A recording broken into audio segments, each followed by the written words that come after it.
सभी को सादर नमस्ते जी।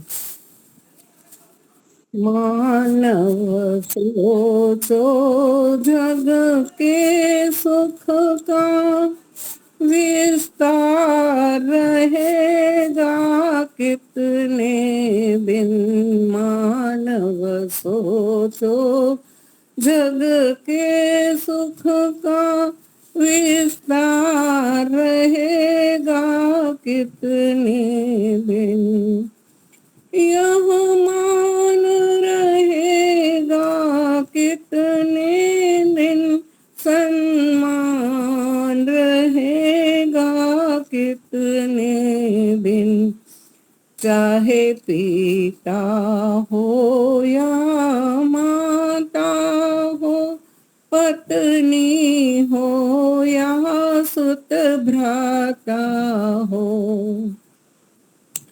जिनको अपना हम कहते हैं उन पर अधिकार रहेगा कितने दिन। मानव सोचो जग के सुख का विस्तार रहेगा कितने दिन। मानव सोचो जग के सुख का विस्तार रहेगा कितने दिन। कोई आता है कोई जाता है, थोड़े दिन का ये नाता है। जिसका भी आश्रय हम लेते हैं वह आधार रहेगा कितने दिन। मानव सोचो जग के सुख का विस्तार रहेगा कितने दिन।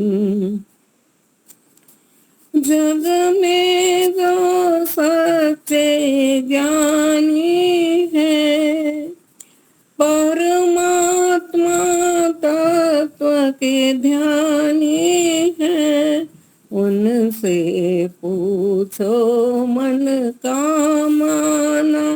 संसार रहेगा कितने दिन।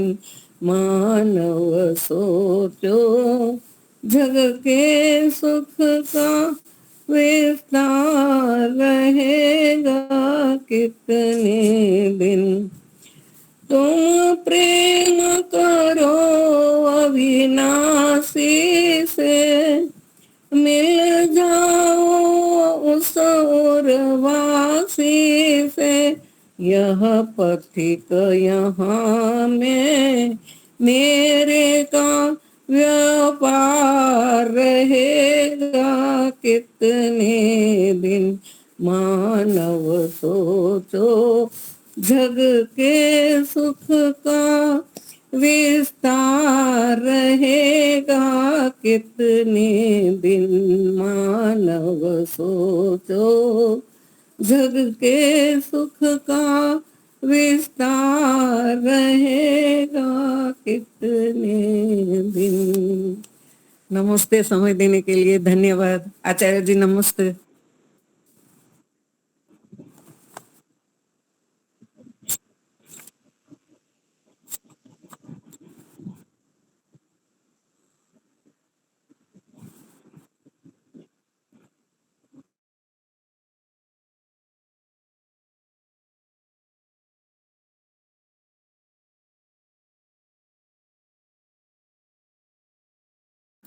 हाँ जी, ठीक जी। उनका शायद नेटवर्क का इश्यू होगा मुनि जी का। ओके।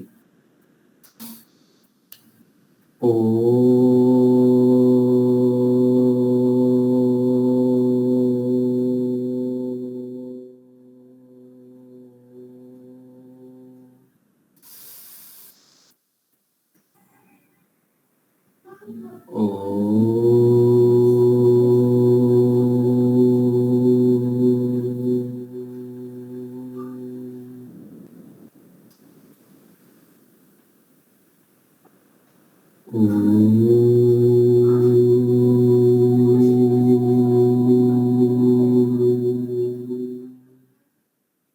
सबको सादर नमस्ते जी।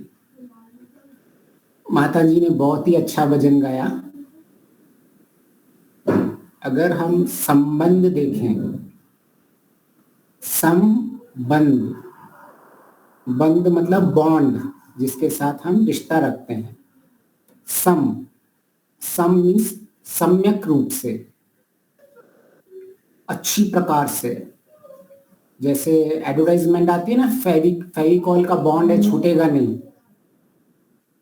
तो किसी से भी ऐसा कोई संबंध संसार में हो सकता है जो कभी छूटे नहीं।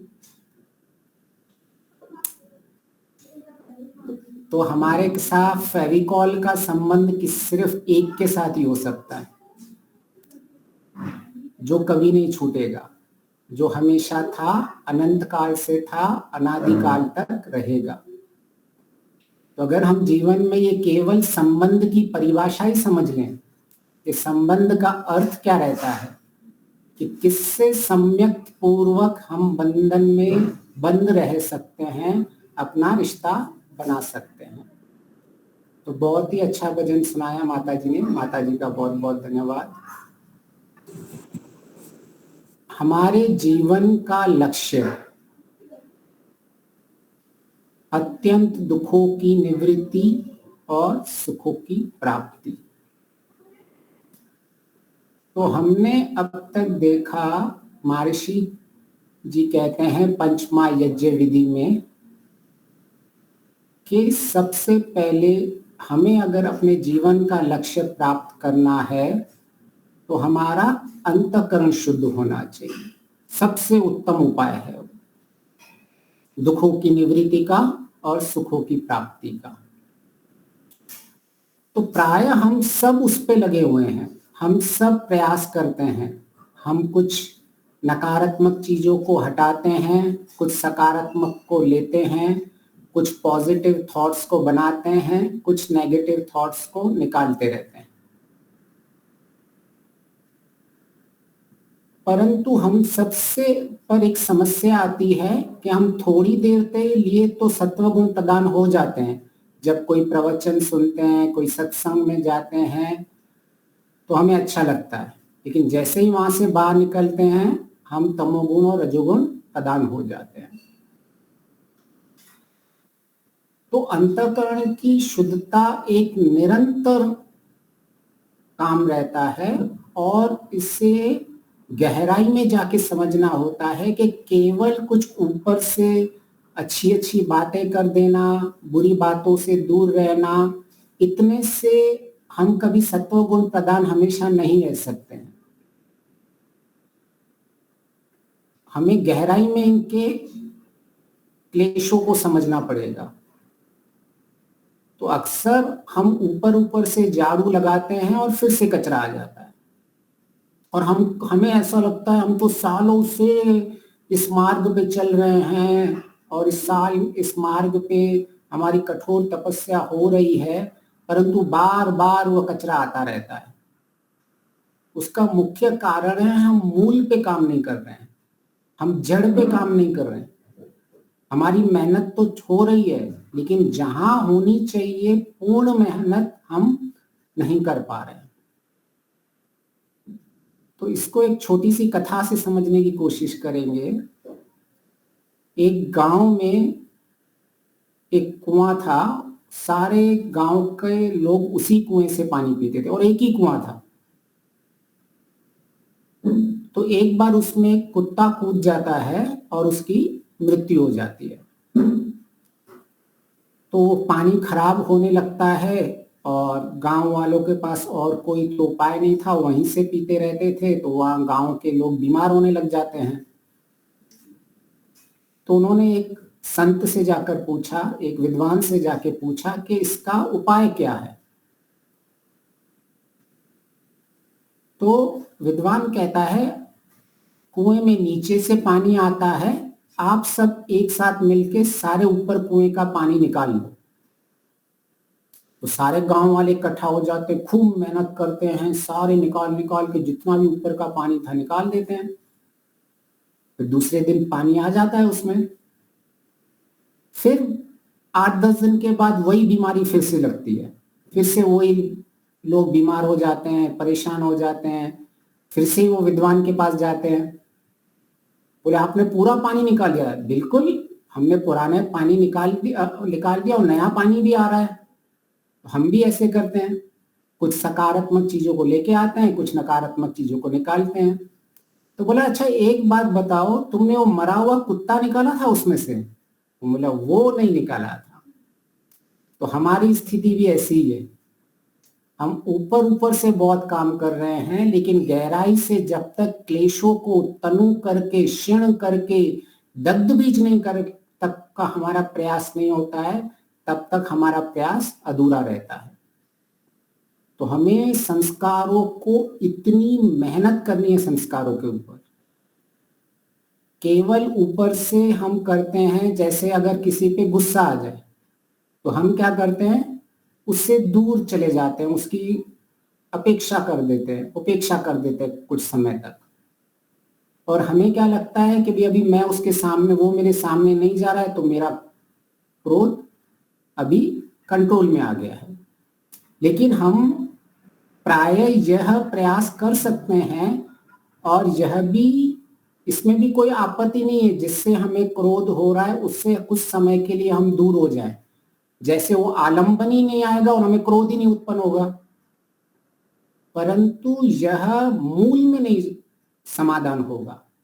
यह समाधान मूल समाधान नहीं है, क्रोध को अपने को नियंत्रण करना है। तो क्योंकि अभी वो मनुष्य नहीं आ रहा है, उसी रूप में दूसरा कोई मनुष्य आ जाएगा, कभी दूध वाला, कभी सब्जी वाला, कभी रिक्शा वाला, कभी टैक्सी वाला, कोई ना कोई ऐसे ऐसे मनुष्य तो मिलते ही रहेंगे। तो परिस्थिति से हटके थोड़ी देर तक हम अपने आप को शांत कर सकते हैं। जिन जिन परिस्थितियां, विपरीत परिस्थितियों से हम परेशान होते हैं, उनसे थोड़ी देर दूर रह के, जब तक हमारा सामर्थ्य नहीं बना है तब तक हमें दूर रहना चाहिए। लेकिन वास्तविक में फिर हमें अपना सामर्थ्य बनाना चाहिए कि ये परिस्थिति का मुझे सामना तो करना ही पड़ेगा। यह मनुष्य नहीं तो कोई और मेरे सामने आने वाला है, मेरे पास और कोई उपाय नहीं है। हाँ, कुछ देर तक मैं एकांत में रह सकता हूं, अपने आप को समझ सकता हूं कि ऐसी विपरीत परिस्थितियों में मैं कैसे इनको समझूंगा। मैं ध्यान से उन क्लेशों को क्षीण कर सकता हूं, तनु कर सकता हूं तब से, परंतु मुझे वो परिस्थिति का सामना नहीं करूंगा तब तक हमारे जीवन में उस परिस्थिति के लिए क्या हमारी वास्तविक स्थिति है वो कभी पता नहीं चलेगी। तो हमारे जो उपाय होने चाहिए वो बहुत ही स्पष्ट होने चाहिए कि किसी भी परिस्थिति से मुझे निपटना है, सामना करना है, दुख की परिस्थिति है, तो मैं कुछ देर तक एकांत में रह सकता हूं, उसका उपाय ढूंढ सकता हूं, उसका प्रतिपक्ष भावना से उत्पन्न कर सकता हूं, परंतु वह उपाय नहीं है कि मैं केवल एकांत में ही हर समय अपना निभाऊं। वह पूरी तरह से उपाय कभी काम नहीं करेगा। क्यों? क्योंकि जब हमारी वास्तविक स्थिति तभी पता चलती है जब हमारे आलंबन आते हैं। हमारे क्लेशों की स्थिति तभी पता चलेगी जब आलंबन आएगा, क्रोध की परिस्थिति आएगी, लोग हमें, हमारा अपमान करेंगे, लोग हमारी निंदा करेंगे, ऐसी स्थिति आएगी ही आएगी। हम ज्यादा समय तक इनसे बच नहीं सकते, ना हमें बचना है।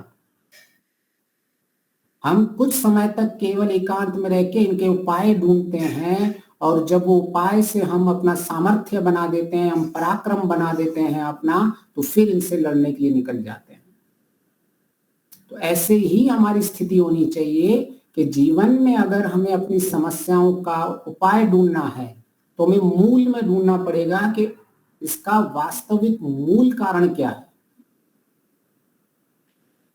तो अंतःकरण की शुद्धता, जब तक हम शुद्ध विज्ञान को नहीं प्राप्त करते हैं तब तक हम जीवन में ऐसे ही दुखों से ग्रस्त होते ही रहेंगे। महर्षि कहते हैं पहाड़ जैसे दुख को भी उपासना से ब्रह्म, जो हम यज्ञ समझ रहे हैं, उस ब्रह्म यज्ञ से, उपासना से, संध्या से, ध्यान से पहाड़ जैसे दुखों को भी हम सहन कर लेते हैं।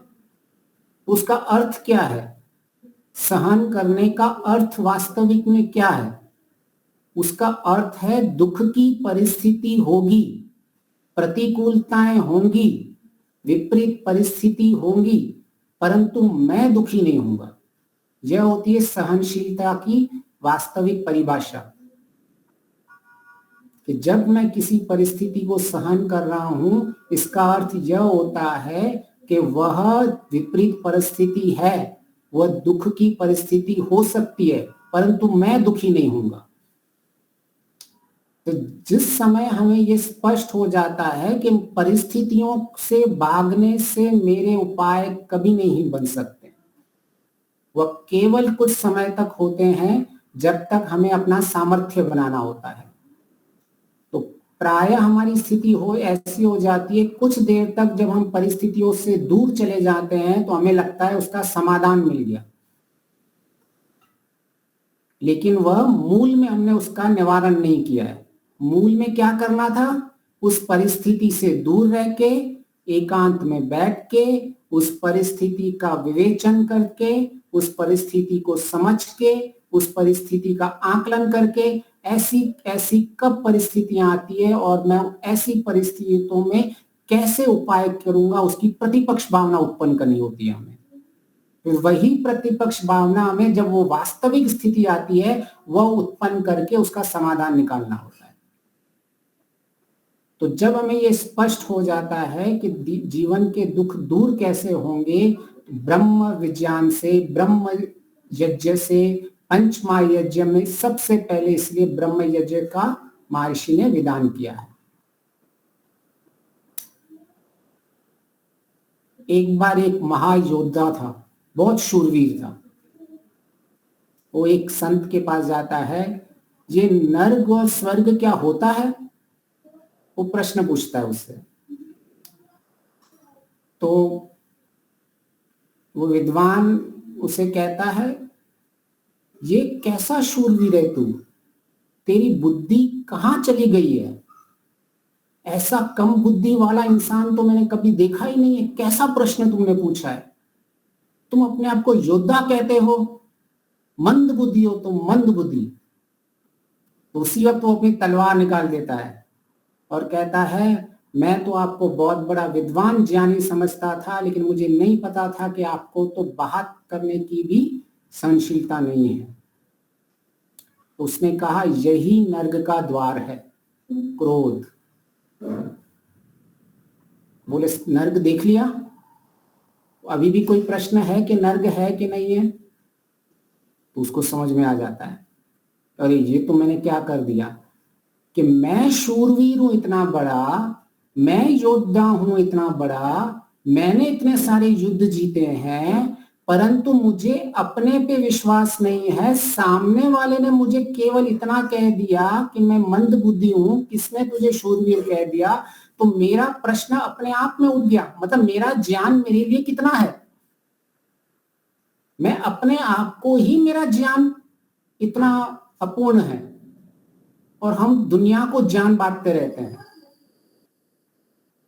तो उसे बात समझ में आ गई, यही नर्क का द्वार है, और नर्क यही नर्क है। जब जब मैं क्रोध करता हूं और जब जब मुझे अपने ऊपर आत्मविश्वास नहीं है कि मेरी वास्तविक स्थिति क्या है, तब मैं इतने युद्ध जीत गया बाहर से, उसका वास्तविक में क्या लाभ अगर मैं आंतरिक युद्ध हार गया आज। और जब वो आंतरिक युद्ध हार जाता है, उसे अपना पश्चाताप होता है, और वह हाथ जोड़ के विद्वान के सामने खड़ा हो जाता है और कहता है, हे संत, मैं समझ गया, नर्क यही नर्क का द्वार है। अब मेरा मन में कोई उपद्रव नहीं है, अब मैं निरुपद्रव हो गया हूं और मेरा मन नियंत्रण में आ चुका है। मैं आपसे क्षमा मांगता हूं। तो फिर विद्वान कहता है यही अभी स्वर्ग का द्वार है। जब हमें वास्तविक में अपने क्लेश समझ में आने लगते हैं, जब हमें अपने दोष दिखने लग जाते हैं, जब हमें दुर्व्यसन दिखने लग जाते हैं, तब हमारा वास्तविक में स्वर्ग की ओर चलना स्टार्ट होता है। इसीलिए महर्षि दयानंद जी का सबसे प्रिय मंत्र था विश्वानि देव सविता दुरितानि। उन्हें यह स्पष्ट था कि जब तक मेरा अंतःकरण अशुद्ध है, जब तक मेरे बुद्धि में अज्ञान है, जब तक मुझ में दोष है, जब तक मुझ में दुर्व्यसन है, तब तक कोई भी संसार में दुखों से पार नहीं हो सकता। इसलिए महर्षि दयानंद जी का ये बहुत ही प्रिय मंत्र था। और जब हमारी चेष्टा अपने स्वयं के दोषों पे होती है और जब हमारी दृष्टि स्वयं के दोषों को देखने की होती है, तब हमारी वास्तविक उन्नति होती है। क्योंकि हमारा मुख्य दुखों का कारण अज्ञान ही है। और जब तक हम अपने दोष नहीं देखेंगे, जब तक अपने हम दुर्व्यसन नहीं देखेंगे, तब तक हमारे लिए मोक्ष तो क्या, ये संसार ही नर्क होगा। हम नरक में होंगे। और जैसे ही हम अपने दोषों को देखते रहेंगे और उन क्लेशों को कम करते रहेंगे, हम यहां भी स्वर्ग में जिएंगे और हमें मुक्ति की भी प्राप्ति होगी। तो इनमें हमें सब दिशाओं में हमारा जीवन में उन्नति होती है। तो ब्रह्म यज्ञ से हम समझ रहे थे कि कैसे हमारे दुखों की निवृत्ति होती है और कैसे सुखों की प्राप्ति होती है। तो अब तक हमने देखा कि सबसे पहले गायत्री मंत्र में हम प्रार्थना करते हैं, उपासना करते हैं, स्तुति करते हैं, जिसमें मुख्य होता है भर्गो देवस्य धीमहि। हम शुद्ध विज्ञान को धारण करें, क्लेश रहित स्थिति को धारण करें। हम सबसे पहले निरुपद्रव को धारण करें। हम निष्पापम बने, हम निर्गुण बने, हम निर्दोष बने, हम शुद्ध बने, हम पक्वम बने, परार्थ ज्ञान सर्वोत्तम से हम उच्च स्थिति को प्राप्त करें। और वह बुद्धि मेरे सन्मार्ग में प्रेरित होती रहे।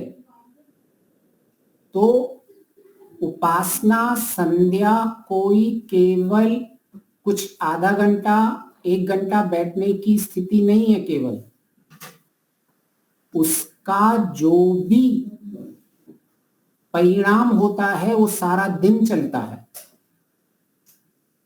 अगर हमारा सारा दिन सही नहीं चल पा रहा है, अगर हम छोटी छोटी बातों में उपद्रवी हो जा रहे हैं, हम छोटी छोटी बातों में विचलित हो जा रहे हैं, छोटी छोटी बातों में परेशान हो जा रहे हैं, तो इसका अर्थ यह है कि हमारी उपासना ठीक से नहीं चल रही है, हमारी संध्या ठीक से नहीं हो रही है, हमारा ध्यान ठीक से नहीं हो रहा है, हमारी बैटरी चार्ज नहीं हो रही है।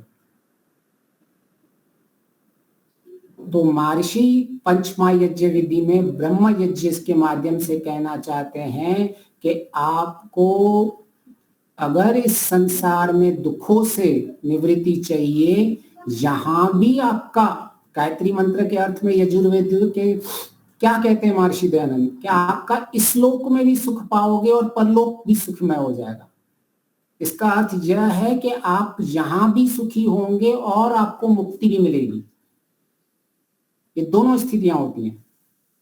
प्राय लोगों को ऐसा लगता है कि हमें यहाँ बहुत दुख संसार में देखना पड़ेगा और तब जाके हमें मुक्ति मिलेगी, लेकिन ऋषि वेद ऐसा नहीं कहता है, गायत्री मंत्र ऐसा नहीं कहता, महामंत्र गुरु मंत्र ऐसा नहीं कहता।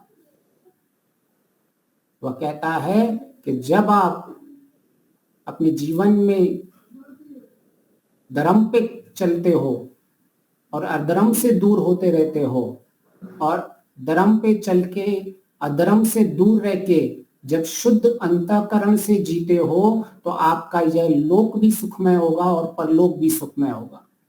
कितना महर्षि दयानंद जी बहुत ही सरलता से बता के गए हैं और कई बार हम लोग इसी में उलझते हुए रहते हैं कि हम संसार में जी रहे हैं तो हम आध्यात्मिकता से दूर हो रहे हैं, आध्यात्मिकता में जी रहे हैं तो हम संसार से दूर हो जाते हैं। और महर्षि दयानंद जी ने कितना स्पष्ट कह दिया।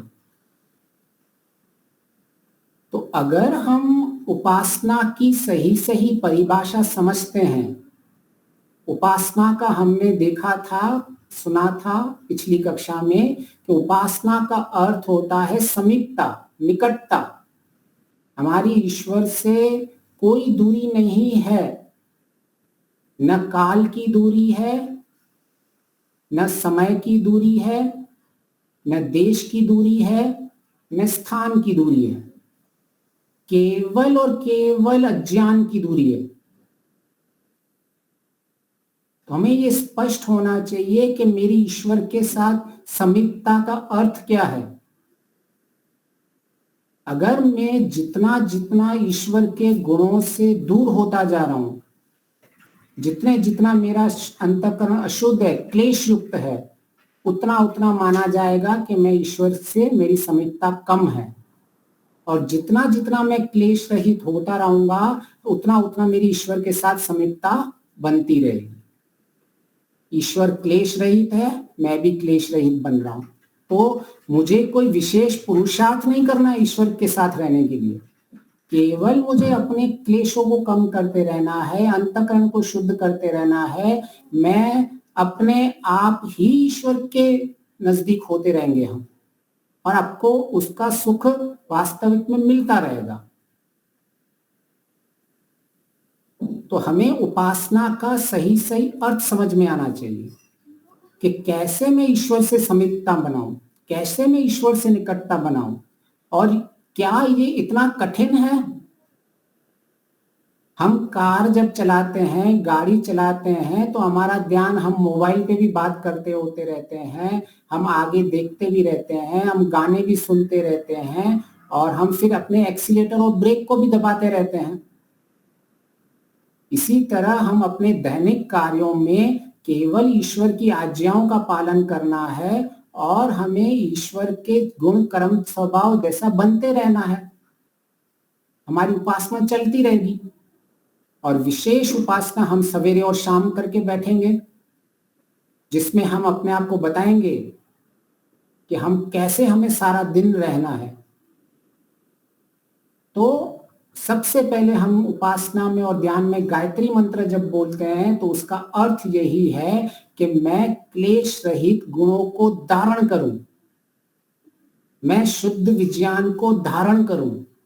तो जब ये गुण मुझ में धारण हो जाता है तो मैं ईश्वर के ऑटोमेटिकली निकटता से, मेरे गुणों की जो दूरी है, जो मेरा अज्ञान की दूरी है, वो दूरी, अज्ञान की दूरी कम होती जाती है। जो क्लेशों की दूरी है वो क्लेशों की दूरी कम होती जाती है। जितना जितनी मेरी वृत्तियां क्लिष्ट वृत्तियां होती जाएंगी, अक्लिष्ट वृत्तियां होती जाएंगी, उतना उतने हम ईश्वर के निकट होते रहते हैं। हमें विशेष पुरुषार्थ करने की आवश्यकता पड़ती ही नहीं है। अगर हम संध्या को, उपासना को सही सही अर्थ में समझ लें कि अगर मैं ईश्वर के गुण कर्म स्वभाव, ईश्वर के जो क्लेश रहित गुण है, मैं उसको धारण करता हूं और हर वक्त अपने बुद्धि में प्रेरित करते रहता हूं, ये मेरी प्रार्थना है ईश्वर के साथ, तो हर परिस्थिति में मैं उसका, वो मेरे साथ में रहती, बुद्धि में वो स्थिति रहती है। तो मुझे ईश्वर की तरह निरुपद्रव बनना है।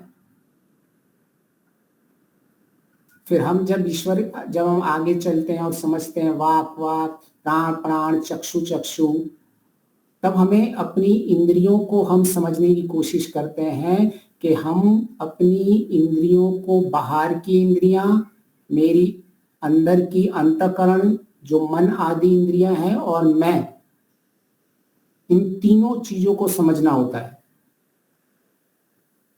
अगर हमें ये स्पष्ट हो गया कि मेरी स्थूल शरीर की इंद्रियां भिन्न है, मेरी मन की इंद्री जो जिसको आंतरिक इंद्रियां कहते हैं वो भिन्न है और मैं भिन्न हूं, तो आपको हर परिस्थिति में आप उसका सामना कर सकते हैं।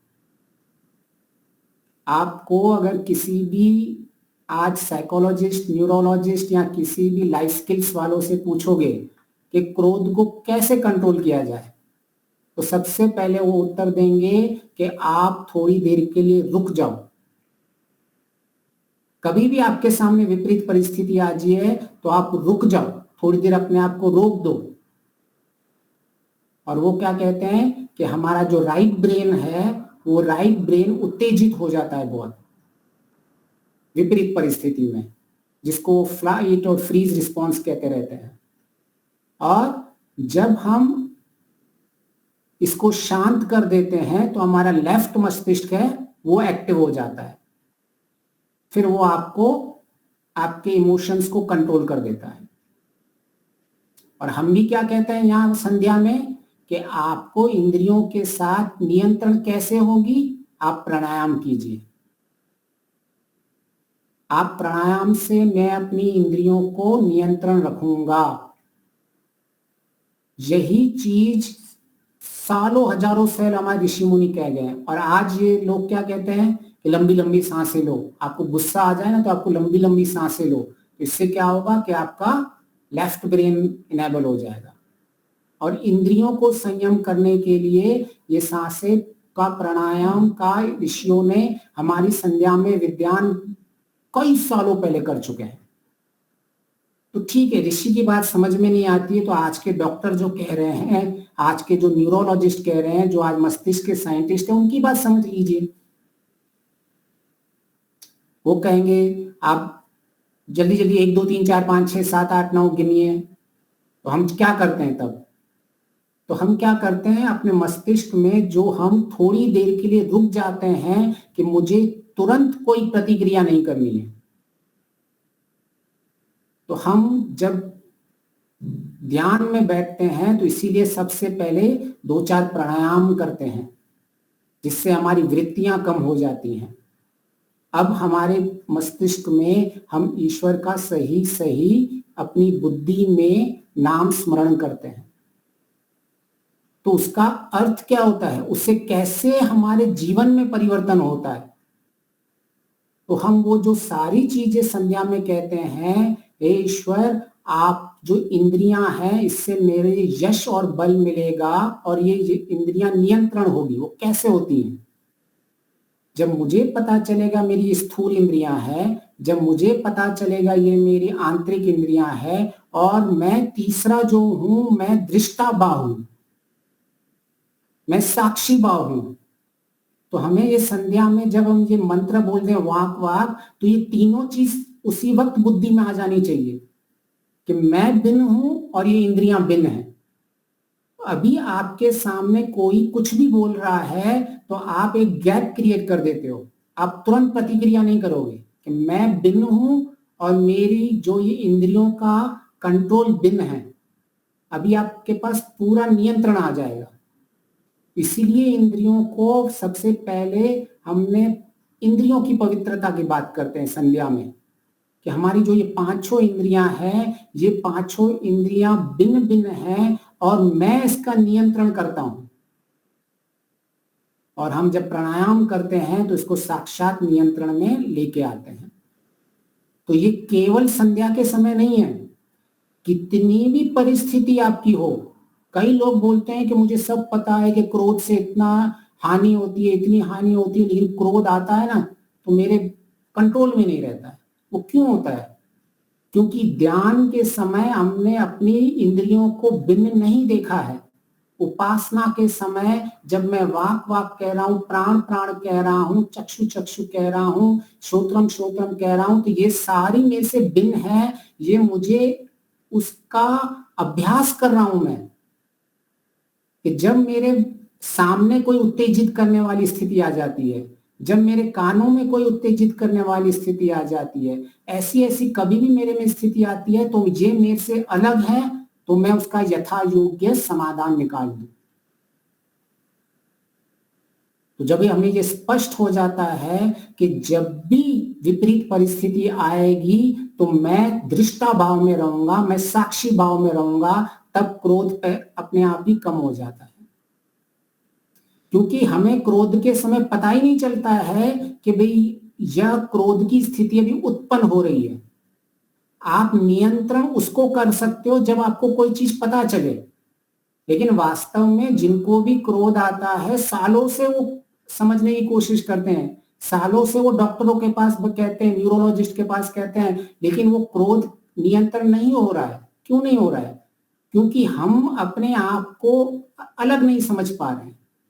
तो जब हम दृष्टा भाव में रहते हैं, जब हम साक्षी भाव में रहते हैं, तो हमें जैसे ही क्रोध उत्पन्न की स्थिति होती है हम देख लेते हैं अंदर से कि ये अभी मुझे कान से इसने कुछ बोला और मुझे अभी एक विपरीत स्थिति उत्पन्न हो रही है। तो जैसे ही विपरीत स्थिति उत्पन्न हो जाती है हम अपना ज्ञान के हथौड़े से उसको मारते हैं, तो तब हमारा तुरंत ज्ञान उत्पन्न करते हैं। और जो ज्ञान हमें चाहिए उस समय, वो ज्ञान की जो अभिव्यक्ति करनी होती है उस समय, उसका अभ्यास भी हम ध्यान में कर लेते हैं। उसका अभ्यास भी हमें संध्या में हो जाता है। वो कैसे हो जाता है कि मुझे उन अपनी इंद्रियों को पवित्र करना है। इसका अर्थ यह होता है कि मैं सारे अपनी इंद्रियों से धर्म पूर्वक काम करूं, अधर्म पूर्वक काम न करूं। और हमें कृतज्ञता होती है कि इतनी विशेष इंद्रियां मुझे मिली हुई है, तो इन इंद्रियों का मैं सदुपयोग करूं। नहीं तो सदुपयोग नहीं करूंगा तो मेरी हानि होने वाली है। यह इंद्रियां जो मनुष्य जीवन में मुझे मिली है, शायद फिर मिले या नहीं मिले। तो हमारे प्राय जितने भी हानियां होती है हमारी खुद की, उसका मुख्य कारण यही है, हमें अपनी हानि दिखी नहीं रही इन इंद्रियों की। तो हम जब ये वाक वाक वाला मंत्र कहें तो हमें अपनी इंद्रियों के बारे में पूरा ज्ञान होना चाहिए कि यह जो अभी मुझे इंद्रियां मिली है वो केवल और केवल मनुष्य जन्म में ही मिलती है। अगर इस इंद्रियों का मैंने पवित्र नहीं किया, मैंने इनको सदुपयोग में नहीं लाया, तो महाविनाश है। तो जिस दिन मनुष्य को महाविनाश दिख देता है, वो कभी भी अधर्म का काम नहीं करता है। वो क्रोध से पहले, लोभ से पहले, मोह से पहले 10 बार सोचेगा कि ये मेरी इंद्रियों का दुरुपयोग हो रहा है। इतनी अमूल्य इंद्रियां जो मैंने बहुत पैसा खर्च करके, बहुत अच्छे कर्म करके कमाई है, ये सारी इंद्रियां व्यर्थ में चली जाएंगी। मैं कुत्ता बिल्ली बन के बैठा रहूंगा। तो देखो क्रोध क्यों नहीं कम होगा। हमने क्रोध की हानियों को इतना महत्व दिया ही नहीं है।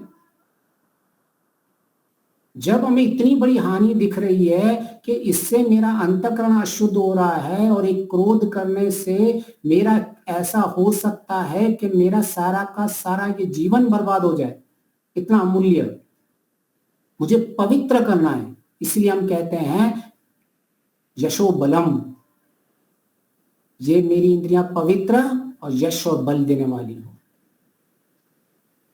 तो जब हम ब्रह्म यज्ञ करते हैं और हमें सही सही मंत्रों का अर्थ पता होता है, जब वो विज्ञान हम अपने जीवन में उतारते हैं, प्राय अब क्या हो रहा है, उपासना को हमने और जीवन के जीने की शैली को भिन्न भिन्न मान के रखा हुआ है कि मेरा ये उपासना काल है और ये मेरा जीवन का काल है। ये दोनों भिन्न नहीं है। उपासना आपके जीवन को चलाने की ड्राइवर है कि आप कैसे अपने जीवन को चलाओगे, मैं अपने इंद्रियों का प्रयोग कैसे करोगे। या आप सवेरे बैठ के अपने मन को बैठ के फिर आप जीवन का आप प्रस्थान करते हो। तो जैसे ही हम आगे चलते हैं, फिर हम कहते हैं हितंच सत्यंच सूरज चांद ये सारे है ईश्वर, आपने सब ये आपने बनाया हुआ है। उसके कहने का अर्थ क्या है? तब हम वहां अपने आप को कहते हैं कि ये संसार जो है ये त्रिगुणात्मक संसार है। ये संसार जो है परिवर्तनशील है। ये संसार जो है वो बहुत बड़ा है, दृष्टिकोण बड़ा कर देते हैं हम। और इस संसार को नियंत्रण करने वाला कोई है और सब स्वतंत्र हैं। जब हमें ये 4 सिद्धांत पता चल जाते हैं, पहला सिद्धांत ये संसार त्रिगुणात्मक है, दूसरा सिद्धांत ये परिवर्तनशील है, माता जी भजन गा रही थी ना, सब छूटने वाले हैं, यही जीवन की सच्चाई है, सब छूटने वाले हैं। तीसरा ये ब्रह्मांड विस्तृत ब्रह्मांड है, अपनी दृष्टिकोण बहुत बड़ी रखनी है, छोटी छोटी बातों में गुस्सा करके परेशान होकर ये जीवन बर्बाद नहीं करना है। तीसरा बहुत बड़ा दृष्टिकोण रखना है। चौथा सब स्वतंत्र हैं। जिसको ये 4 सिद्धांत पता चल गए हैं वो जीवन में दुख के उसके छू भी नहीं सकता, अगर वो सिद्धांतों से वो जी रहा है तो, क्योंकि उसे दुख कभी छुएगा नहीं। उसका कोई अपमान कर रहा है, उसको पता है कि ये तो तमोगुण, इस संसार त्रिगुणात्मक है, अभी इसका तमोगुण बढ़ा हुआ है, अभी क्रोध कर रहा है और तमोगुण, इसका ज्ञान बढ़ा हुआ है, इसका भी रजोगुण बढ़ा हुआ है, उसको कोई परवाह नहीं रहती है। उसको पता है ये सारा संसार परिवर्तनशील है और अकेला मैं हूं जो अपरिवर्तनशील हूं, जो दृष्टाभाव में इनको देखता रहता हूं। तो आगे जो दृष्टाभाव की हमने स्थिति बनाई होती है, उस दृष्टाभाव को आगे लेके चलते हैं कि सब परिवर्तनशील है, मैं जो हूं अभी तक परिवर्तनशील कभी नहीं हूं। मुझे जो बचपन में यादें आ रही थी, आज की आज भी यादें वैसी की वैसी रहती है, और मुझे बिल्कुल नहीं लगता है कि जब मैं तब था तब बिन था और आज हूं बिन हूं आंतरिक स्थिति में। तो आप कोई भी समस्या लेके आओ इस संसार में, उन समस्याओं को इन 4 समाधान से उनका निवारण कर सकते हो। पहला संसार परिवर्तन, और पहला कि त्रिगुणात्मक है, लोग तमोगुण रजोगुण होंगे ही होंगे। इस संसार को ऐसे उठने का, जैसे आप हॉस्पिटल को देख रहे हो, जैसे हॉस्पिटल में हमारे लोग जो होते हैं, कुछ डॉक्टर लोग अच्छे होते हैं, नर्सेज अच्छी होती हैं, सेवा वाले होते हैं, और कुछ लोग बीमार होते हैं। ऐसे ही आपको जीवन में लोग मिलते रहेंगे, तमोगुण रजोगुण से ग्रस्त होंगे, और जिनमें अभी सत्वगुण प्रदान है उनमें भी परिवर्तनशील आ सकती है। तो आज जो आपका मित्र है वो कल आपका दुश्मन भी बन सकता है। किसकी बुद्धि में कब परिवर्तन आ जाए कोई इसका निर्णय नहीं कर सकता है। तीसरा, वो सब स्वतंत्र हैं। हम प्राय ईश्वर की व्यवस्था को ही समझ नहीं पाते हैं कि मुझसे लोग कैसा व्यवहार करेंगे, वो सब स्वतंत्र हैं। तो हमें बुरा ही नहीं लगता कि हाँ वो स्वतंत्र है, मैं अपनी रक्षा करने में स्वतंत्र हूं। मैंने अपनी अपेक्षाएं ऐसी बना के रखी हैं कि सब मेरे साथ अच्छा ही चलेंगे। प्रॉब्लम उनमें नहीं है, प्रॉब्लम हमारी अपेक्षाओं में है। जब मुझे पता है संसार त्रिगुणात्मक है, जब मुझे पता है संसार परिवर्तनशील है, जब मुझे पता है संसार में सब स्वतंत्र है, तो मैंने ऐसी अपेक्षाएं क्यों रखी हैं? तो मुख्य कारण हमारी अपेक्षा आ जाएगी। हमें अपनी अपेक्षाओं पे परिवर्तन करना है कि हाँ, मुझको लोग दुख पहुंचाने वाले मिल सकते हैं, मेरा अपमान कर सकते हैं, मेरी निंदा कर सकते हैं, मेरी हानि कर सकते हैं, लेकिन मैं दुखी नहीं हूंगा। जिसको ये मूल मंत्र समझ में आ गया, उसको सारे संसार का रहस्य समझ में आ गया। और यही महर्षि दयानंद जी उपासना का फल बता रहे हैं कि पहाड़ जैसा दुख भी आप सहन कर लेते हो विचलित हुए बगैर। तो महर्षि ऐसा नहीं कह रहे हैं, कहीं भी आध्यात्मिकता में ऐसा नहीं लिखा हुआ है कि आपके सारे दुख कम हो जाएंगे। आध्यात्मिकता का मूल मंत्र यह है कि संसार में परिवर्तनशील होगा, संसार में प्रतिकूलताएं होंगी, संसार में विपरीत परिस्थितियां होंगी, लेकिन आपके पास वो इतना महान अंतःकरण दिया गया है जिससे आपको दुख नहीं होगा। जब हमें ये मूल मंत्र पता चल जाता है तो हमें संध्या उपासना में और श्रद्धा उत्पन्न हो जाती है। फिर हम आगे चलते हैं अपनी उपासना में और अपने आप को विशाल बनाते रहते हैं। हे ईश्वर, आप मेरे सब तरफ आप ही हो, आगे पीछे दाएं बाएं ऊपर नीचे, आप ही मेरी रक्षा कर रहे हो और आपके बनाए हुए साधन मेरी रक्षा कर रहे हैं। योस्मान दृष्टियम वयम दिशमस्तम। तो सबसे पहले हम 6 बार अपना अंतःकरण अब तक जो मलिन हुआ है सारे दिन के अंदर, सवेरे सवेरे कल का अंतःकरण उसको क्लीन करते रहते हैं, उसको शुद्ध करते हैं। मैंने ईश्वर आपके न्याय पे छोड़ दिया, मुझे किसी से द्वेष नहीं है। आप जिससे द्वेष हो उनका नाम भी ले सकते हो जब उपासना में बैठे हो। आपको अगर बार बार किसी से द्वेष होता है, हे फलाना ढिकड़ा, मैंने आपका जो भी व्यवहार है ईश्वर के न्याय पे छोड़ दिया और आपने क्लीनिंग स्टार्ट कर दिया, अंतःकरण को शुद्ध कर दिया। और आप इसमें कोई आप न्याय की बात कर रहे हो कि ईश्वर मैंने न्याय पे छोड़ दिया, इसका अर्थ यह है कि सामने वाला बुरा व्यवहार कर रहा है तो उसको उसकी सजा मिलने वाली है, और मैंने अगर कुछ नहीं किया है तो मेरी क्षतिपूर्ति होगी। तो आप छोड़ भी नहीं रहे हो किसी को, लेकिन आपने अपना अंतःकरण भी शुद्ध भी कर दिया और ईश्वर को भी मान लिया, और तीसरा उसके साथ यथा योग्य व्यवहार भी कर दिया।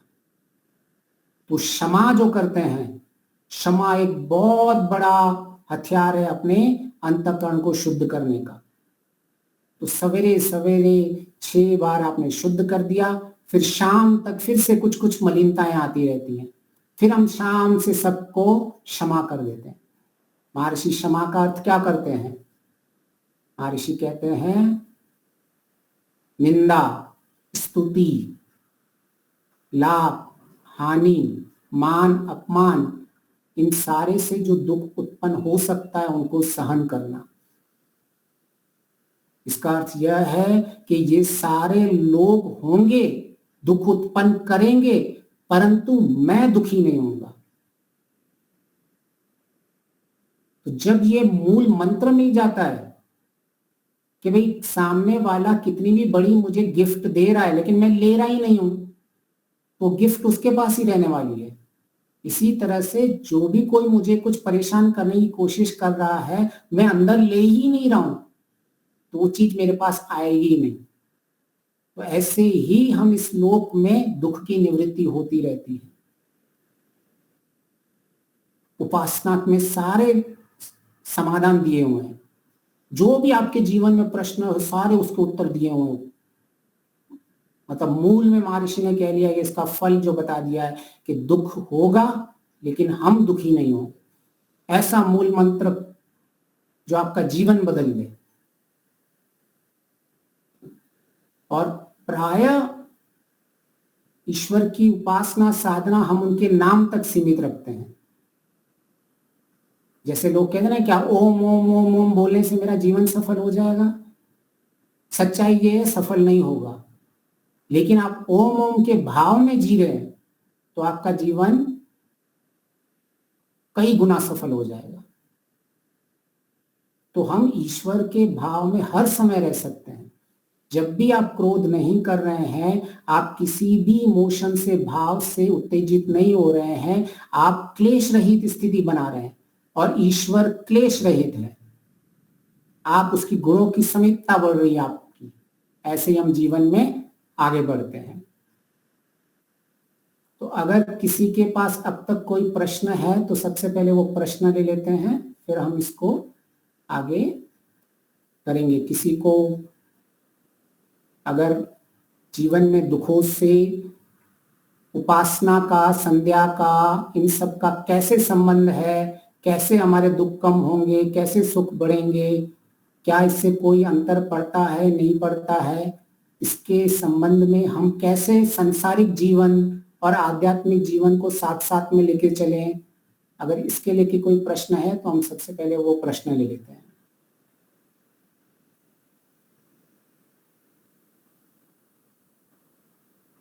नहीं है तो मैं प्रश्न पूछ लेता हूं। ठीक है, तो हमें जब ये स्पष्ट होता है कि हमारे जीवन का लक्ष्य दुख की निवृत्ति है, सुख की प्राप्ति है, और सबसे पहले हमें ब्रह्म यज्ञ करना है। ब्रह्म यज्ञ उन दुखों से हटने की चाबी है। उसमें हमारे सारे मूल मंत्र दिए जाते हैं। तो अभी सबसे पहले अगर किसी को गुस्सा आए तो आप में से कौन बताएगा कि सबसे पहले क्या करना चाहिए? अगर मैं आपको गुस्सा दिलाने की कोशिश करूं तो सबसे पहले क्या करोगे आप? जैसे मैं बोलूं आपको, आप कैसे श्रोता हो या कुछ भी ऐसा आपको बोलूं तो आप सबसे पहले उसका उपाय क्या ढूंढोगे कि ऐसी विपरीत परिस्थिति में क्या करना चाहिए सबसे पहले? कोई बताएगा कि सबसे पहले क्रोध की स्थिति में हमें कैसे व्यवहार करना चाहिए? हमें थोड़ी देर मौन रह जाना चाहिए। बहुत बढ़िया, माननीय माता जी ने सबसे बढ़िया बात कही। जैसे ही कोई विपरीत परिस्थिति आ जाए हमें तुरंत समाधान के लिए नहीं जाना चाहिए, हमें थोड़ी देर के लिए शांत हो जाना है। थोड़ी देर के बाद आप ऐसा मत समझना कि मैं इसको कुछ बोल नहीं रहा हूं। आप थोड़ी देर के लिए ऐसा सोचो कि मैं इसको दूंगा, इसको उत्तर दूंगा, परंतु थोड़ी देर के बाद। इधर आगे बंद करो। तो जब तक हमारे पास ये हम थोड़ा सा समय ले लेते हैं अपने आप को, तो हमारा जो बुद्धि में हमने ज्ञान डाला हुआ होता है, ध्यान के समय, हम ध्यान के समय सारा हमने ज्ञान डाला होता है कि ये संसार परिवर्तनशील है, ये संसार त्रिगुणात्मक है, ये संसार में सब स्वतंत्र है, ये संसार बहुत बड़ा है। अब जो आपने बुद्धि में संध्या के समय डाला होता है और आप जैसे ही थोड़ा मौन हो जाते हैं वो ज्ञान आपके मन में प्रकट होने लगेगा। अभी जो आप उसको प्रतिक्रिया करोगे, निरुपद्रव स्थिति में प्रतिक्रिया करोगे, अभी आप उसको समाधान पूर्वक प्रतिक्रिया करोगे। इस समाधान पूर्वक सारे काम करने को ही समाधि कहते हैं। मन में कोई ही विचलितता है ही नहीं, हम हर चीज का हम समाधान ढूंढ रहे थे। तो इस समाधान की स्थिति को ही सबसे बड़ी समाधि स्थिति कहा गया है। और जैसे जैसे हम ये समाधान की स्थिति में चलते रहते हैं, ऐसे ऐसे हमारा अंतःकरण शुद्ध होता रहता है और ऐसे ऐसे हम ईश्वर के पात्र बनते जाते हैं। तो सबसे पहले जैसे आ जाए मौन हो जाने का, मौन होने के बाद फिर क्या सोचने का? दूसरी बात समाधान सोचने का और न्याय ईश्वर के ऊपर छोड़ देने का। हाँ, न्याय ईश्वर करेगा। राइट। दूसरी बार मतलब ये सोचने का कि ये संसार जो है ये परिवर्तनशील है, सब कुछ परिवर्तन चलता रहेगा। ये संसार जो है त्रिगुणात्मक है संस्कार, इसमें तमोगुण रजो विपरीत बुद्धि वाले लोग होंगे ही होंगे, और सामने वाला जो है हम ईश्वर के न्याय से पहले उसको स्वतंत्र है, तो सामने वाला मेरा अपमान करने में स्वतंत्र है। जब आप ये तीनों चीजों सोच लेंगे कि सबसे पहले वो उसकी त्रिगुणात्मक है, उसको परिवर्तनशील है संसार, और तीसरा ये संसार जो है स्वतंत्र है सारे, तो अभी जो उसने किया है तो आपको इतना बुरा लगेगा ही नहीं। आपको उसके ऊपर जो अभी थोड़ी देर पहले क्रोध आ रहा था, आपको अभी उसके ऊपर दया आने लगेगी। आप बीमार व्यक्ति को देखते हो तो आपको क्रोध आती है या करुणा आती है? दया आती है? दया आती है ना। तो अभी जो थोड़ी देर पहले जो आपका अपमान कर रहा था और अभी आपने थोड़ा मौन रह के ऐसे, और हमारी बीमारी की अवस्था क्या है? जब हमारे शरीर में तमोगुण और रजोगुण बढ़ जाता है तो इसको बीमार व्यक्ति कहते हैं। ऐसे ही मन में भी हमारा तमोगुण और रजोगुण बन जाए तो हम मानसिक बीमार होते हैं। तो आपको और हमको मानसिक बीमार के ऊपर फिर करुणा उत्पन्न आएगी। जिसको आप अभी थोड़ी देर पहले मारने के लिए उत्तेजित हो चुके थे, अभी आप उसके ऊपर दया करोगे, अभी आपको उस पर करुणा आएगी। कैसा ये बेचारे की मानसिक स्थिति, तमोगुण रजोगुण बढ़ा हुआ है, अभी मैं अपना तमोगुण रजोगुण नहीं बढ़ाऊंगा। मैं आपको एक वास्तविक घटना बताता हूं। मैं ऑफिस में रोज पैदल जाता था और मेरी ऑफिस थोड़ी घर के पीछे ही होती थी। तो वहां एक बहुत लंबा चौड़ा इंसान सवेरे सवेरे 8 बजे बहुत चिल्ला चिल्ला के मेरी तरफ आ रहा था। इतना लंबा तगड़ा बहुत बड़ा इंसान। तो पहले तो मैं उससे डर के मैं साइड से निकल गया और मैं फिर ऑफिस की गेट में घुस गया। फिर दूसरे दिन भी देखा तो फिर से चिल्लाता विलाता हुआ मेरे पास सामने सामने ऐसे आता रहा था। तो मैं थोड़ा इस बार खड़ा हो गया। फिर मुझे पता चला कि बेचारे की मानसिक स्थिति ठीक नहीं थी और मैं जैसे ही खड़ा हुआ और मैंने सिर्फ उसको ऐसे ऐसे कर दिया, बस इतना ही किया मैंने, वो शांत हो गया।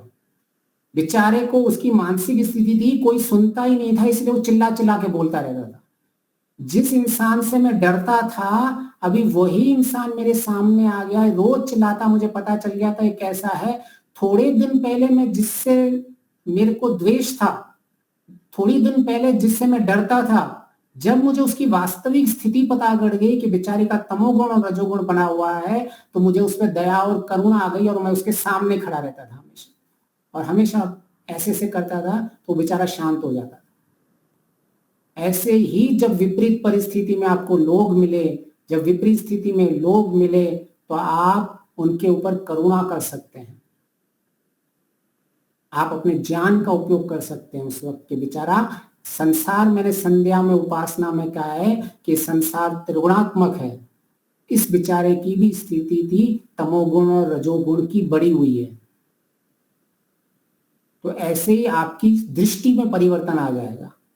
आपको सारे लोग तमोगुण रजोगुण और सत्वगुण वाले दिखने लग जाएंगे। अच्छा, ये डॉक्टर है सत्वगुण प्रधान है, ये नर्स है सेवा कर रही है सत्वगुण प्रधान है, ये मानसिक बीमार है ये तमोगुण प्रधान है, इसका शरीर का बीमार है इसके शरीर में तमोगुण बढ़ गया हुआ है। ऐसे ही जो बहुत ज्यादा उत्तेजित हो रहे हैं उनके अंदर रजोगुण बढ़ा हुआ है। तो ये संध्या जो आपको कह रही है, अगर आप उस त्रिगुणात्मक इस संसार को देखते रहेंगे कि मुझे अभी उस गुणातीत पर जाना है, केवल और केवल ईश्वर ही एक ऐसा है जो गुणातीत है, इन गुणों से परे है, तो आपके पास कोई ऑप्शन ही नहीं बचेगा। अभी क्या आपके जीवन में बहुत विकल्प हैं हमारे जीवन में, अच्छा ये नहीं तो ये नहीं तो ये। जब आपको पता चलेगा कि सारा संसार त्रिगुणात्मक है और एक ही अस्थि जो है गुणातीत है, इन गुणों से दूर है, तो आपका नेचुरली उसके प्रति आगे आकर्षण बढ़ेगा। तो ऐसे ही जब हम संध्या उपासना ब्रह्मचर्य को आगे लेते हैं तो हमें जीवन में दुखों की निवृत्ति होती रहती है। तो सबका बहुत बहुत धन्यवाद। अभी हम